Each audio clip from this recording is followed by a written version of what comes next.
మన ప్రభువును రక్షకుడైన సిలువ వేయబడిన యేసుక్రీస్తు ప్రభువారి యొక్క నామములో కూడి వచ్చిన మీ అందరికీ మరణాత. ఈరోజు యేసుక్రీస్తు ప్రభువారు సిలువలో పలికిన రెండవ మాటను గురించి మనందరం ధ్యానం చేసుకుందాం. దేవుని వాక్యాన్ని చదువుకుందాం. అందరూ వాక్య భాగాలను తెరిచి చూడండి. లూకా సువార్త 23వ అధ్యాయము 39వ వచనము నుండి, వ్రేలాడ వేయబడిన ఆ నేరస్తులలో ఒకడు ఆయనను దూషించుచు, నీవు క్రీస్తువు గదా, నిన్ను నీవు రక్షించుకొనుము, మమ్మును కూడా రక్షించుమని చెప్పెను. అయితే రెండవ వాడు వానిని గద్దించి, నీవు అదే శిక్షా విధిలో ఉన్నావు గనుక దేవునికి భయపడవా? మనకైతే ఇది న్యాయమే, మనము చేసిన వాటికి తగిన ఫలము పొందుచున్నాము గాని ఈయన ఏ తప్పిదము చేయలేదని చెప్పి ఆయనను చూచి, యేసు, నీ రాజ్యములోనికి వచ్చినప్పుడు నన్ను జ్ఞాపకము చేసుకునమనెను. అందుకాయన వానితో, నేడు నీవు నాతో కూడా పరదైసులో ఉందువని నిశ్చయముగా నీతో చెప్పుచున్నాను. మనం చదివిన వాక్య భాగంలో మనం చూస్తే లూకా సువార్త 23వ అధ్యాయము 43వ వచనంలో మనకి యేసుక్రీస్తు ప్రభువారు సిలువలో పలికిన రెండవ మాట మనకి కనబడుచు ఉన్నది. ఆయన మాట్లాడుతున్న మాట ఏమిటి అనంటే, నేడే నువ్వు నాతో కూడా పరదేశులో ఉందువు అని దొంగతో మాట్లాడుతున్న మాట మనకి కనబడుచు ఉన్నది. యేసుక్రీస్తు ప్రభువారిని సిలువ వేసిన సమయంలో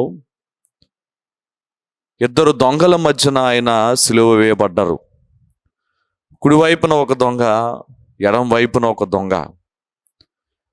వారు దొంగలు అయితే వారిని సిలువ వేయాల్సిన అవసరం లేదు, కానీ వారు దొంగలు మాత్రమే కాదు కానీ నరహంతకులు.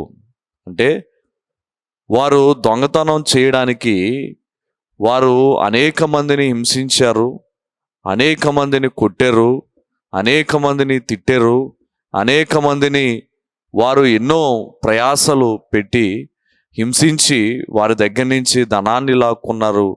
కనుక వారు ఎలాంటి వారు అంటే చాలా క్రూరమైన మనస్తత్వం కలిగిన వారు, చాలా క్రూరులు. అలాంటి మనస్తత్వం కలిగిన వ్యక్తుల మధ్య, ఇద్దరు వ్యక్తుల మధ్య దేవుడు సిలువలో ఇద్దరి వ్యక్తుల మధ్య, ఇద్దరి దొంగల మధ్య ఆయన ఉన్నారు. అక్కడ సంభాషణ జరుగుతూ ఉన్నది. అక్కడ దానిలో ఒక దొంగ మొదటిగా ఆయనతో మాట్లాడుతూ ఉన్నారు. ఏం మాట్లాడుతూ ఉన్నాడు మనం చదివాం కదా 23:39లో, వేలాడ వేయబడిన ఆ నేరస్తులలో ఒకడు ఆయనను దూషించుచు, నీవు క్రీస్తువు కదా. ఒక దొంగ మాట్లాడుతూ ఉన్నారు ఏమనంటే, నీవు క్రీస్తువు కదా, నీవు క్రీస్తువు కదా అంటే ఎలా మాట్లాడుతూ ఉన్నారంటే, ఆయనను దూషించుచు, ఆయన దూషిస్తూ అంటే ఆయన తిడుతూ దూషించుచు ఆయనతో మాట్లాడుతూ ఉన్నారు ఏమనంటే, నీవు క్రీస్తువు కదా, నిన్ను నువ్వు రక్షించుకో, మమ్మను కూడా రక్షించుమని చెప్పాను. నిన్ను నువ్వు రక్షించుకో, మమ్మల్ని కూడా రక్షించు అని ఎగతాళి చేస్తూ, హేళన చేస్తూ ఒక దొంగ మాట్లాడుతూ ఉంటే, ఇంకొక దొంగ, ఆ పక్కనున్న దొంగ ఆయన చెప్తా ఉన్నాడు. చాలా ప్రాముఖ్యమైన మాటలు ఆయన మాట్లాడుతూ ఉన్నాడు. ఏమనంటే, ఆ రెండవ వాడు మొదటి వాడిని అయితే రెండవ వాడు 23:40 వచనంలో, అయితే రెండవ వాడు వానిని గద్దించి, అంటే ఆ మొదటి దొంగను తిట్టి గద్దించి, నీవు అదే శిక్షా విధిలో ఉన్నావు గనుక దేవునికి భయపడవా? నీవు దేవునికి భయపడవా? నువ్వు శిక్షా విధిలో ఉన్నావు, నువ్వు శిక్షలో ఉన్నావు అయినను దేవునికి నువ్వు భయపడట్లేదు, దేవునికి నీవు భయపడవా అనే ప్రశ్న అక్కడ కనబడతా ఉన్నది. ఇదే ప్రశ్న ఈరోజు మనందరం కూడా ఆలోచన చేసుకోవాల్సిన ప్రశ్న, మనందరం కూడా మనకి మనము వేసుకోవాల్సిన ప్రశ్న. మనందరం కూడా మనకు మనం వేసుకోవాల్సిన ప్రశ్న ఏమిటి అనంటే, నువ్వు దేవునికి భయపడతా ఉన్నావా? నువ్వెవరికి భయపడతా ఉన్నావు? నువ్వు దేవునికి భయపడతా ఉన్నావా? సాతానుకు భయపడతా ఉన్నావా?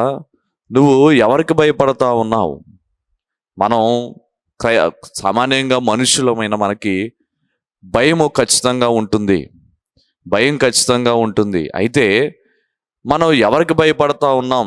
దేవుని వాక్యంలో మనం చూస్తే కీర్తనలు 111వ కీర్తన 10వ వచనం, 111వ కీర్తన 10వ వచన కీర్తన గ్రంథంలో మనం చూస్తే యెహోవా యందలి భయము, యెహోవా యందలి భయము జ్ఞానమునకు మూలము అని కనబడతా ఉన్నది. యెహోవా యందలి భయము అంటే దేవునికి ఎవరు భయపడతారో, దేవుని యందు ఎవరైతే భయభక్తులు కలిగి ఉంటారో అది జ్ఞానమునకు మూలము అనే మాట మనకు కనపడుతుంది. యోబు గ్రంథము 28వ అధ్యాయము 28వ వచనం మనం చూసినప్పుడు కూడా అక్కడ ఒక మాట కనపడుతుంది, మరియు యెహోవా యందలి భయభక్తులే జ్ఞానమనియు, యెహోవా యందలి భయభక్తులే జ్ఞానము.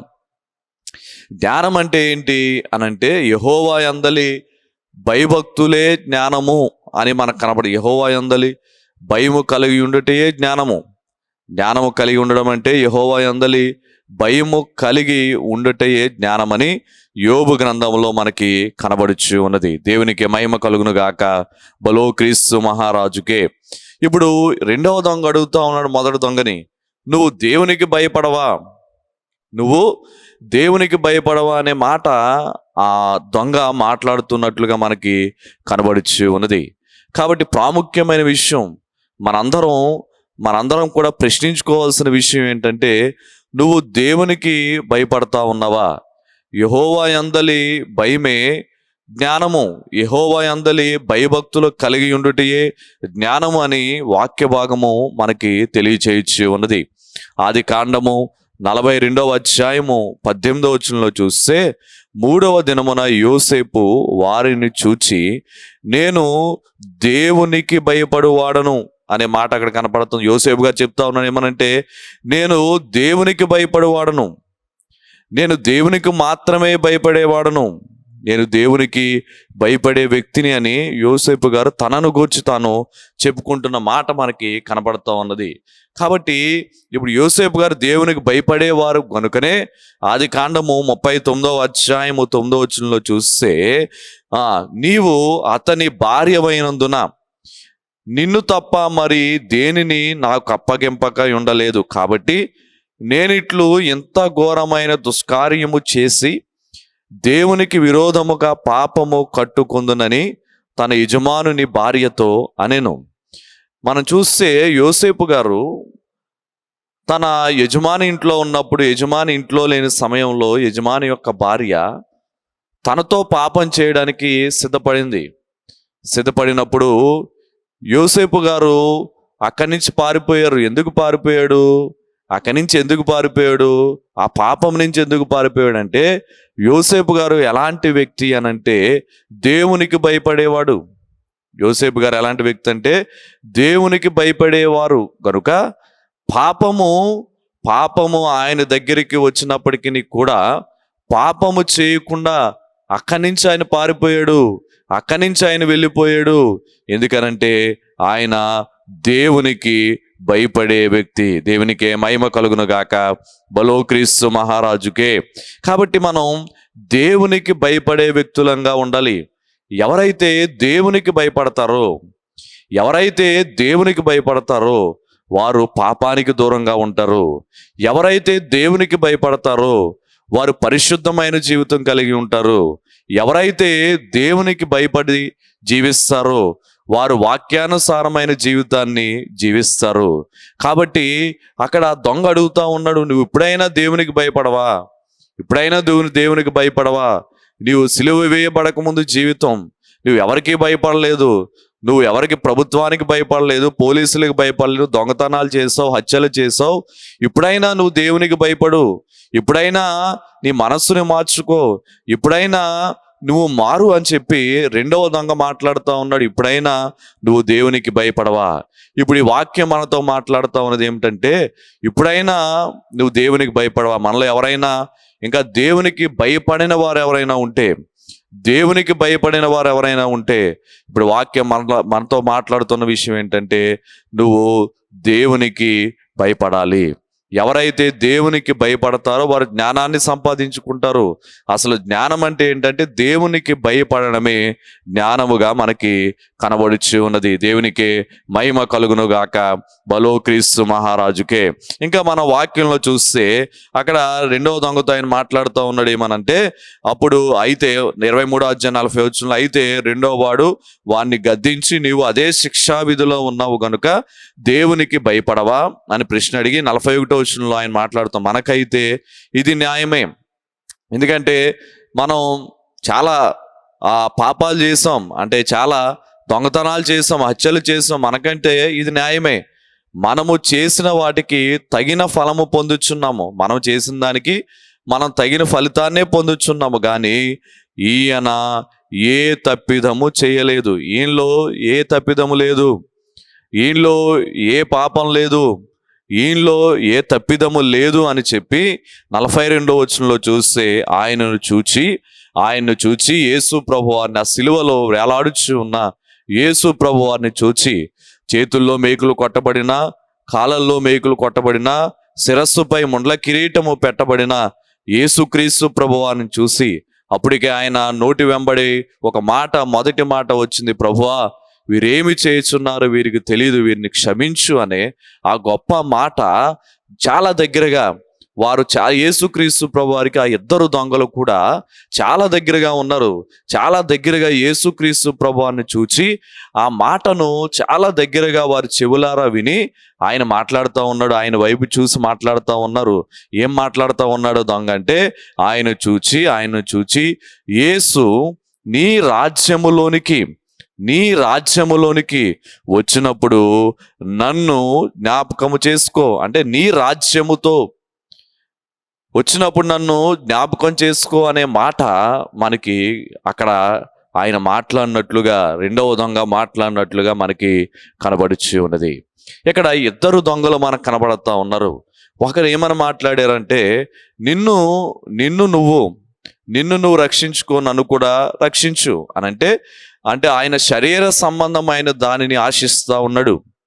నువ్వు నన్ను ఈ సిలువ నుండి మరలా నన్ను రక్షిస్తే, నువ్వు నన్ను విడిపిస్తే, నేను మరలా వెళ్ళి మరలా నేను పాపం చేస్తాను అని ఒక ఆయన మాట్లాడుతూ ఉంటే, ఇంకొక ఆయన అంటా ఉన్నారు ఏమనంటే, రెండవ దొంగ అంటా ఉన్నాడు ఏమనంటే, నీ రాజ్యంతో వచ్చినప్పుడు, నీ రాజ్యములో వచ్చినప్పుడు, నీ రాజ్యములోనికి వచ్చినప్పుడు, నీ రాజ్యముతో వచ్చినప్పుడు నన్ను జ్ఞాపకము చేసుకో అనే మాట ఆయన మాట్లాడినట్లుగా మనం వాక్య భాగంలో చూస్తూ ఉన్నాం. కాబట్టి ఇప్పుడు మనకి ప్రాముఖ్యమైనది ఏమిటి అని అంటే, పరలోకము మనకి చాలా ప్రాముఖ్యమైనది. ప్రతి క్రైస్తవుని యొక్క గమ్యము, ప్రతి క్రైస్తవుడు ఎక్కడికి చేరుకోవాలనుకుంటారు అని అంటే, పరలోకానికి చేరుకోవాలనే ఆసక్తి ప్రతి క్రైస్తవును కలిగిన వారుగా ఉన్నారు. కాబట్టి అదే ఆశతో ఈ రెండవ దొంగ యేసుక్రీస్తు ప్రభు వారితో మాట్లాడుతూ ఉన్నారు ఏమనంటే, నీ రాజ్యంలో వచ్చినప్పుడు నన్ను జ్ఞాపకం చేసుకో, జ్ఞాపకం చేసుకో అనంటే 23వ అధ్యాయము 43వ వచనం, 23వ అధ్యాయం లోకాసువార్త 43వ వచనంలో దేవుడు అప్పుడు మాట్లాడుతూ ఉన్నారు ఏమనంటే, అందుకాయన వానితో, నేడు నీవు నాతో కూడా పరదైసులో ఉందువని నిశ్చయముగా నీతో చెప్పుచున్నానని నేను. దేవుడు వెంటనే ఒక మాట అన్నారు ఏమనంటే, నేడే నువ్వు నాతో కూడా పరదైసులో ఉండు, నేడే నువ్వు నాతో కూడా పరదైసులో ఉంటావని చెప్పి వెంటనే ఆయన మాట్లాడినట్లుగా మనకి కనబడుచు ఉన్నది, మనం చూస్తూ ఉన్నాం. యేసు ప్రభువారి యొక్క తల్లి వివాహంలో ద్రాక్షారసం అయిపోయినప్పుడు యేసు తల్లి ఆయన దగ్గరికి వెళ్ళి అడిగారు. ఏమనంటే ద్రాక్షారసం అయిపోయింది అని అడిగినప్పుడు, అమ్మా నా సమయం ఇంకా, నాతో నీకేం పని, నా సమయం ఇంకా రాలేదు అని ఆయన మాట్లాడారు. కానీ ఈ దొంగ, ఈ రెండవ దొంగ, నువ్వు నీ రాజ్యంలో వచ్చినప్పుడు నన్ను జ్ఞాపకం చేసుకుంటే వెంటనే ఆయన అన్నారు ఏమంటే, నేడే నువ్వు నాతో కూడా పరదైసులో ఉండు అని అన్నారు. కాబట్టి దేవుడు దేనికి ప్రాముఖ్యతనిచ్చారు అనంటే శరీరానికి కాదు, ఆత్మకు. శరీర సంబంధమైన విషయంలో కాదు. ఆ కుడివైపున అంటే ఆ మొదటి దొంగ అన్నారు ఏమనంటే, ఆయన మొదటి దొంగ మాట్లాడేమనంటే, నిన్ను రక్షించుకో నన్ను కూడా రక్షించు అన్నప్పుడు దేవుడు ఏం మాట్లాడలేదు. కానీ ఎప్పుడైతే ఈ రెండవ దొంగ ఏమని మాట్లాడారంటే, నీ రాజ్యంలో వచ్చినప్పుడు నన్ను జ్ఞాపకం చేసుకొని ఎప్పుడైతే మాట్లాడారో వెంటనే ఆయన మాట్లాడుతూ ఉన్నాడు, నేడే నువ్వు నాతో కూడా పరదైసులో ఉండు అని యేసు ప్రభువారు ఆ రెండవ దొంగతో మాట్లాడినట్లుగా మనకి కనబడుచు ఉన్నది. దేవునికే మహిమ కలుగును గాక. బలో క్రీస్తు మహారాజుకే. కాబట్టి మనం దేవుని వాక్యంలో మనం చూస్తే కొరింథీయులకు రాసిన పత్రిక 6వ అధ్యాయం, కొరింథీయులకు రాసిన మొదటి పత్రిక 6వ అధ్యాయము 10వ వచనంలో మనం చూస్తే, దొంగలైనను, లోబులైనను, త్రాగుబోతులైనను, దోషకులైనను, దోచుకునివారైనను దేవుని రాజ్యమునకు వారసులు కానేరరు అనే మాట మనకు కనబడతా ఉన్నది. అపోస్తులైన పౌలు గారు కొరింథీయులకు రాస్తూ మొదటి పత్రికలో ఆయన చెప్తూ ఉన్నాడు. 6వ అధ్యాయం 10వ వచనంలో మనకు కనబడుతున్న విషయం ఏంటంటే, దొంగలకి అలాగుననే లోబులైనను, త్రాగుబోతులైనను, దోషకులైనను, దోచుకుని వారైనను దేవుని రాజ్యమునకు వారసులు కానేరరు అనే మాట మనకు కనబడ. మరి ఈ రెండవ దొంగ ఎలా పరదైసుకు వెళ్ళిపోయాడు, ఎలా పరలోకానికి వెళ్ళిపోయాడు, ఎలా దేవునితో కలిసి ఆయన వెళ్ళిపోయాడు అని అంటే, తర్వాత 11వ వచనం చూడండి. కొరింథీయులకు రాసిన మొదటి పత్రిక 6వ అధ్యాయం 11వ వచనంలో చూస్తే, మీలో కొందరు అట్టివారై ఉంటిరి. మీలో కొందరు దొంగలుగా ఉన్నారు, లోబులుగా ఉన్నారు, త్రాగుబోతులుగా ఉన్నారు, దోషకులుగా ఉన్నారు, దోచుకునేవారుగా ఉన్నారు. మీలో కొందరు అట్టివారుగా ఉంటిరి గాని ప్రభువైన యేసుక్రీస్తు నామమునను మన దేవుని ఆత్మయందును మీరు కడగబడి పరిశుద్ధ పరచబడిన వారై నీతిమంతులుగా తీర్చబడిరి. దేవునికి మహిమ కలుగును గాక. బలో క్రీస్తు మహారాజుకే. మీలో కొందరు అట్టువారు ఉన్నారు, మీలో కొందరు అలాంటి వారు ఉన్నారు. కానీ ప్రభువైన యేసుక్రీస్తు నామమున మన దేవుని ఆత్మయందు మీరు కడగబడ్డరు. ఎవరైతే ఇలాగున యేసుక్రీస్తు ప్రభువారు సిలువలో ఉన్నప్పుడు కుడివైపున ఒక దొంగ, ఎడం వైపున దొంగ, ఇద్దరు దొంగల మధ్య ఆయన వేలాడుచు ఉన్నారు. అలాంటి వ్యక్తిత్వం కలిగిన వారు కూడా ప్రస్తుత కాలంలో ఉన్నారు. అలాంటి వ్యక్తిత్వం అదే అక్కడ మనకు దొంగలైనను, లోబులైనను, త్రాగుబోతులైన, దోషకులైనను, దోచుకుని వారైనను దేవుని రాజ్యమునకు వారసులు కానేరరు. వారు ఎన్నటికీ దేవుని రాజ్యములోనికి వెళ్ళలేరు, వారు ఎన్నటికీ పరలోకానికి వెళ్ళలేరు. కానీ దేవుని ఆత్మయందు ఎవరైతే కడుగబడతారో, దేవుని రక్తములో ఎవరు శుద్ధి చేయబడతారో వారు నీతిమంతులుగా తీర్చబడతారు. ఈ రెండవ దొంగ, ఆయన దొంగే, ఆయన హంతకుడే, ఆయన ఎందరినో హింసించాడు, దొంగలించాడు, ఆయన పాపం చేసిన వ్యక్తే. అయినప్పటికీ ఆయన దేవుని యందలి భయభక్తులు కలిగి ఆత్మయందు కడుగబడి పరిశుద్ధ పరచబడిన వాడై నీతిమంతుడుగా తీర్చబడ్డాడు గనుక దేవునితో కలిసి పరదైసుకు వెళ్ళిపోయిన వానిగా మనకి కనబడుతూ ఉన్నది. కాబట్టి మనం గ్రహించాల్సిన విషయం ఏంటంటే, ఏ భేదం లేదు, అందరూ పాపం చేసిన వారమైన వాక్యం తెలియచేయచ్చు ఉన్నది. కాబట్టి మనందరం పాపం చేసిన వారమే. ఇప్పుడు మనందరం చేయాల్సిన పని, పరలోకం వెళ్ళాలంటే మనందరం చేయాల్సిన పని ఏంటంటే దేవునికి భయపడాలి. ఎవరైతే దేవునికి భయపడతారో, ఎవరైతే దేవునికి భయపడే వ్యక్తిత్వం కలిగి ఉంటారో వారు దేవుని దగ్గరకు వచ్చి తన పాపములను ఒప్పుకొని వారు చేసిన పాపమేంటో వారు తెలుసుకొని, ఆ రెండవ దొంగ మాటల మనకైతే ఇది న్యాయమే అంటే తన్ను తాను పరీక్షించుకున్నాడు. తనలో ఏంటి, తన లోపమేంటో తను తెలుసుకున్నాడు. దేవునికి భయపడే వ్యక్తి తన లోపమేంటో తను తెలుసుకుంటాడు. తనలో ఉన్న పాపమేంటో తను తెలుసుకుని దేవుని దగ్గరకు వచ్చి తన పాపాన్ని ఒప్పుకొని దేవుని దగ్గరికి వచ్చి వారి పాపములను, ఎవరైతే భయపడే వ్యక్తులు ఉంటారో వారు దేవుని దగ్గరకు వచ్చి వారి పాపములను ఒప్పుకొని, వారి పాపములు ఒప్పుకొని వారు పవిత్రపరచబడి పరలోకానికి చేరుకునేవారుగా ఉన్నారు. దేవునికి మహిమ కలుగును గాక. అపోస్తుల కార్యములు 16వ అధ్యాయము 31వ వచనంలో మనం చూస్తే, అపోస్తుల కార్యములు 16వ అధ్యాయం 31వ వచనంలో, అందుకు వారు ప్రభువైన యేసునందు విశ్వాసముంచుము, అప్పుడు నీవును నీ ఇంటి వారును రక్షణ పొందుదురని చెప్పి. అక్కడ మాట కనపడుతుంది ఏమనంటే, ప్రభువైన యేసునందు విశ్వాసముంచుము. ఎవరైతే యేసు ప్రభువునందు విశ్వాసం ఉంచుతారో, ఈ రెండవ దొంగ కలిగిన లక్షణం ఏంటంటే విశ్వాసం. ఆ విశ్వాసంతోనే అడుగుతా ఉన్నాడు. మొదటి దొంగ విశ్వాసంతో అడగట్లేదు, హేళన చేస్తూ అడుగుతా ఉన్నాడు. నిన్ను రక్షించుకో, నన్ను కూడా రక్షించని హేళన చేస్తూ అడుగుతూ ఉన్నాడు మొదటి దొంగ. కానీ రెండవ దొంగ ఆయన విశ్వాసంతో అడుగుతా ఉన్నాడు. కాబట్టి నీ విశ్వాసం నిన్ను రక్షిస్తుంది. కాబట్టి విశ్వాసం కలిగి, ఎవరైతే విశ్వాసము కలిగి దేవుని దగ్గరకు వచ్చి, దేవుని ఎడల భయభక్తులు కలిగి దేవుని దగ్గరకు వచ్చి వారి పాపమేంటో వారు తెలుసుకొని దేవుని రక్తములో కడుగబడతారో వారు పరలోక రాజ్యానికి చేరుకునే ధన్యత దేవుడు వారికి సహాయము చేసి దేవుని కృపచేత మనం పరలోకానికి చేరుకొనగలుగుతాం.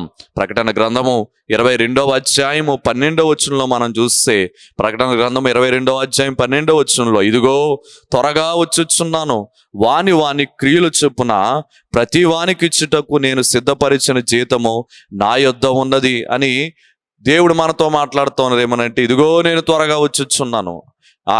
ఆ రెండవ దొంగ నీ రాజ్యంలో వచ్చినప్పుడు నన్ను జ్ఞాపకం చేసుకొని ఆయన మాట్లాడుతూ ఉన్నారు. దేవుడు ప్రకటన గ్రంథంలో మనతో మాట్లాడుతూ ఏమంటే, ఇదిగో నేను త్వరగా వచ్చుచు ఉన్నాను, వాని క్రియలు చొప్పున ప్రతి వానికి ఇచ్చుటకు నేను సిద్ధపరిచిన జీతము నా యొద్ద ఉన్నది, నేను సిద్ధపరిచిన జీతం నా యొద్ద ఉన్నది అని ఆయన కాబట్టి ఆయన త్వరగా వచ్చుచున్నారు.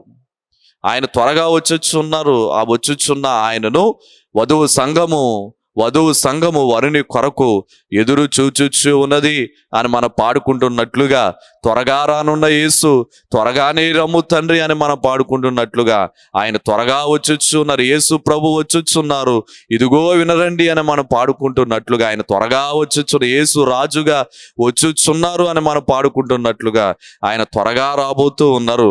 ఆయన త్వరగా వచ్చుచు ఉన్నారు గనుక ఆయన వచ్చిన సమయములో ఆయన్ని ఎదుర్కొని ఆయనతో కలిసి మనందరం కూడా పరలోకానికి చేరుకోవాలి. ప్రకటన గ్రంథము 1వ అధ్యాయము 7వ వచనంలో చూస్తే, ఆయన మేఘములలో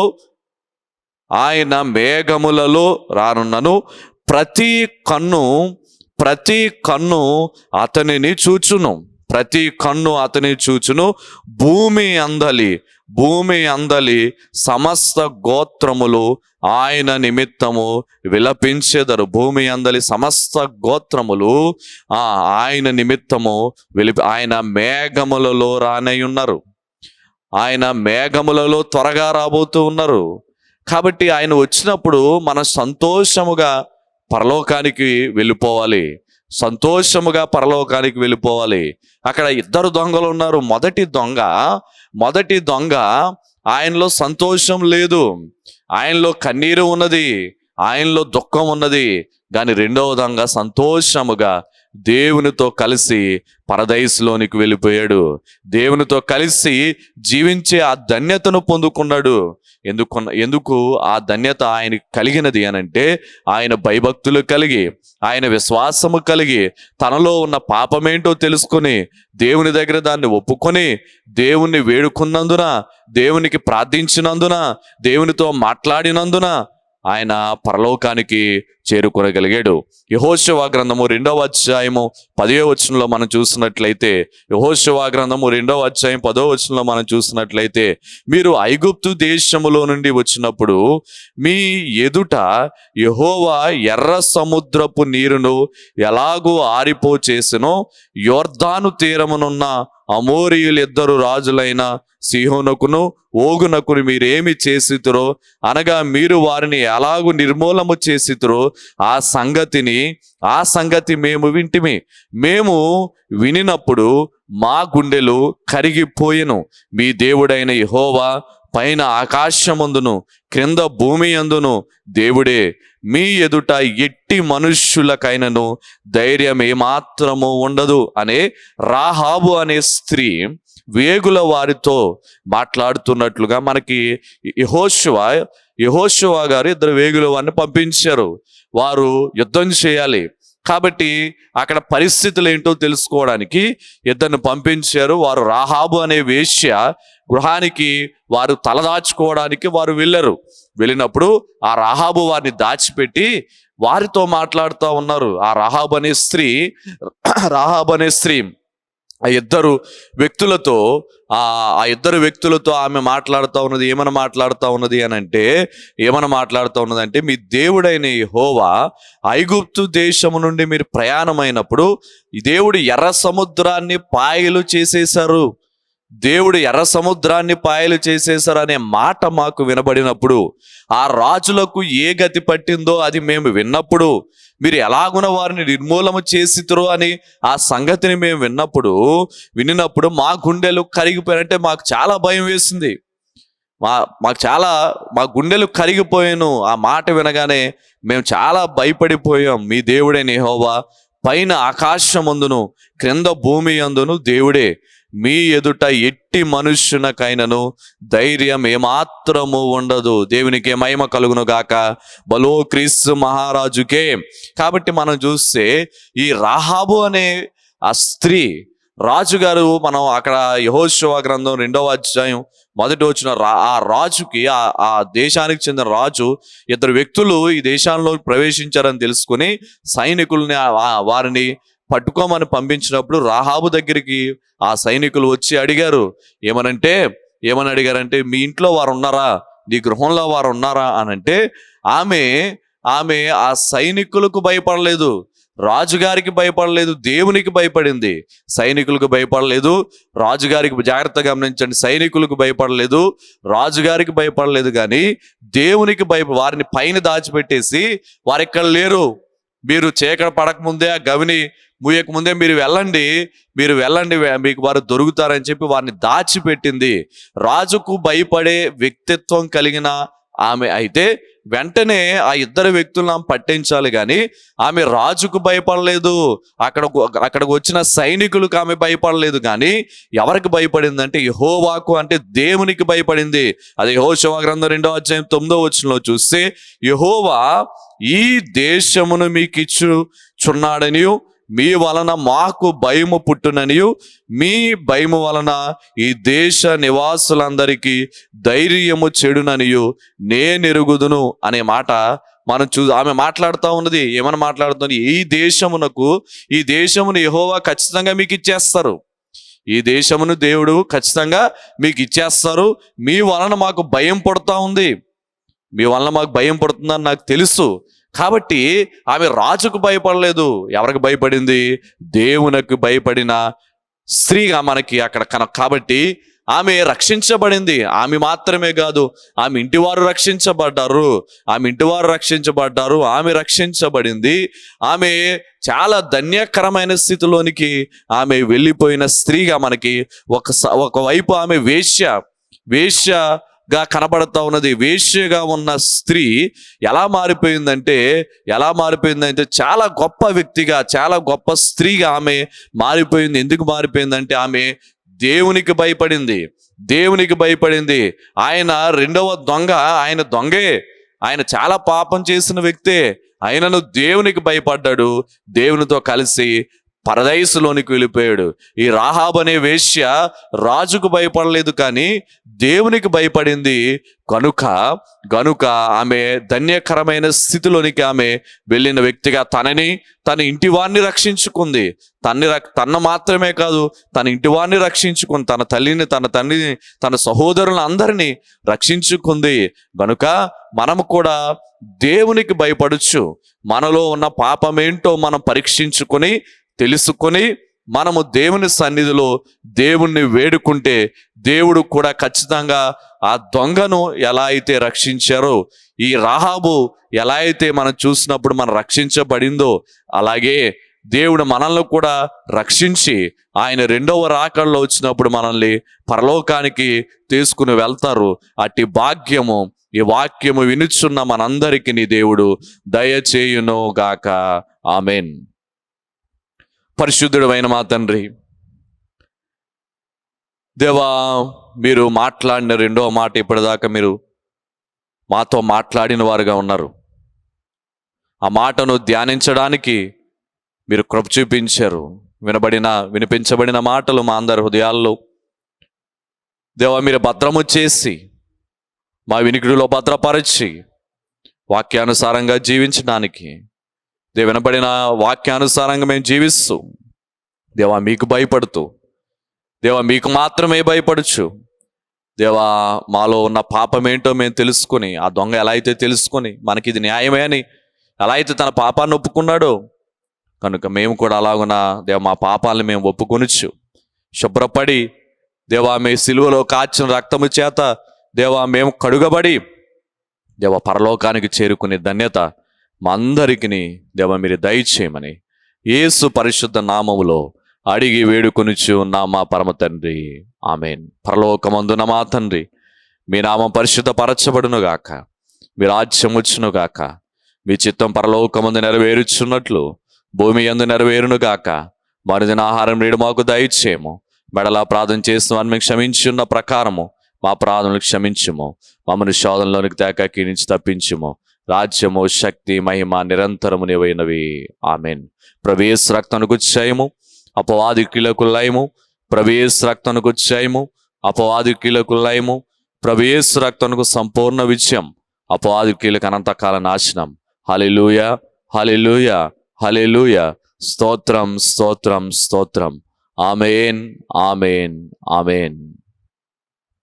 మన తండ్రి అయిన దేవుని ప్రేమ, కుమారుడైన యేసుక్రీస్తు ప్రభు వారి యొక్క కృప, పరిశుద్ధాత్మని అన్యోన్య సహవాసము కుడి వచ్చిన మనందరికును ఆయన వెంబడించు వారందరికీ తోడుగా ఉండి నడిపించును గాక. ఆమెన్. మరణాథ.